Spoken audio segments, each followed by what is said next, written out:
Every night at closing, the old library felt like a tomb. The air was heavy with the scent of ancient paper and dust, and the silence was only broken by the creaking of the wooden floorboards.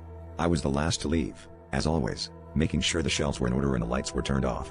But as soon as I locked the door, I would hear it, a whisper, barely audible, reciting my own thoughts back to me. The first time it happened, I thought it was just my imagination. But the words were too precise, too intimate, as if someone was reading directly from my mind.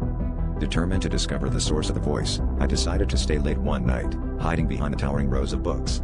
As the clock struck midnight, the whispers began again, echoing softly through the aisles. I followed the sound, my heart pounding, until I found myself in the library's forgotten corner, a dusty alcove where the light barely reached. There, amidst the shadows, was an old, leather-bound book, open on a pedestal. Its pages turned on their own, as if moved by an invisible hand, each word it spoke aligning perfectly with my innermost thoughts. Terrified yet fascinated, I reached out to touch the book, my fingers brushing against its cracked spine. The whisper stopped abruptly, and the room grew colder.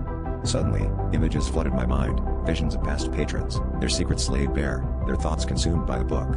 It was as if the library had been feeding on our minds for decades, collecting the essence of every visitor who dared to linger too long. I realized then that the library was more than just a building, it was a living entity, a sentient archive of human consciousness. I slammed the book shut, hoping to silence the voice forever. But as I backed away, a chilling thought took hold. The library was not done with me. I had become part of its collection, my thoughts forever etched into its pages.